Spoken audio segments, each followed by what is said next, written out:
La pratique de la circoncision est-elle une loi de l'Église? Eh bien, la réponse est non. Et je voudrais préciser un petit peu ce qui s'est passé. En fait, au début de l'Église, dans les Actes des Apôtres, on voit que des milliers de Juifs deviennent les premiers chrétiens, mais aussi des hommes venant du paganisme. Si bien que se pose la question très vite, est-ce qu'il faut qu'on pratique dans l'Église les préceptes de Moïse? Et un concile se réunit à Jérusalem, du vivant des apôtres. Il est raconté dans les Actes des Apôtres, qui est un livre de la Bible. Pierre prend la parole et il rappelle les enseignements du Seigneur, si bien que le concile décide, rien des commandements de Moïse, rien ne sera appliqué aux chrétiens. Car la loi du Christ est une loi intérieure. Évidemment, ce ne sera pas du tout facile à appliquer, si bien qu'un peu plus tard, alors que Saint Pierre, le premier pape, celui qui avait parlé, était avec des juifs, voilà que Paul le surprend en flagrant délit de comportement juif. Ça veut dire qu'il judaïse pour se faire bien voir de ses anciens compagnons juifs. Alors il se met en colère et il le reprend en face. Comment peux-tu, toi, judaïser, alors que tu as été l'un des participants à ces décisions de l'Église? Si bien que la circoncision et tous les préceptes de la loi de Moïse, les préceptes cérémoniels comme cela, ne sont pas pratiqués dans l'Église, sauf dans certaines églises qui vivent en terre musulmane et qui ont pris l'habitude de prendre certains rituels qui sont communs à tout le peuple, certaines églises orientales.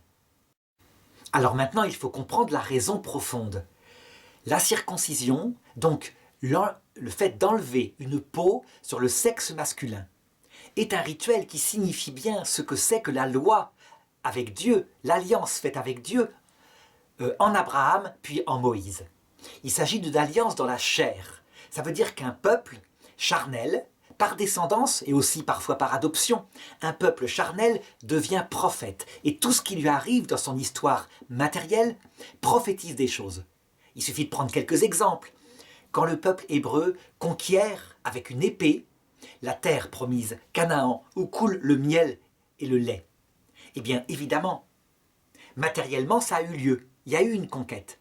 Mais ça signifie quelque chose pour la loi nouvelle, à savoir que pour entrer dans la vie éternelle, qui est la vraie terre promise, celle qui ne passera jamais, il faut un combat avec une épée spirituelle qui s'appelle la foi, qui s'appelle la persévérance dans sa charité.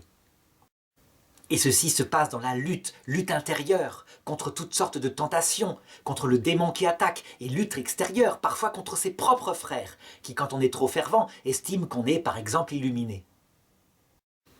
Comme la loi de Jésus est une loi spirituelle, eh bien, tout à fait normalement, il a fallu que la circoncision, signe de l'ancienne alliance, soit remplacée par un signe spirituel. Et ce signe spirituel, c'est le baptême d'eau. Mais le baptême d'eau lui-même a quelque chose de matériel. En fait, ce qui compte et ce qui fait un chrétien, c'est ce qu'il signifie profondément, la venue du Saint-Esprit dans le cœur, qui rend le cœur humble. Ça veut dire spirituellement circoncis, si bien que ça ne se voit pas. Et on peut être chrétien, et si ses enfants refusent la venue de l'Esprit Saint à un moment donné, eh bien, ils ne sont pas chrétiens, de fait.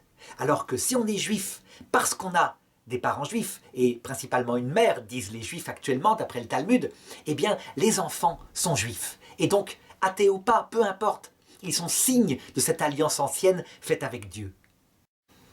Les musulmans, quant à eux, eh bien, ils ont repris quelques-uns des signes de la loi de Moïse, donc la circoncision, le port du voile, le fait de ne pas manger du cochon, et quelques-unes des lois spirituelles de Jésus.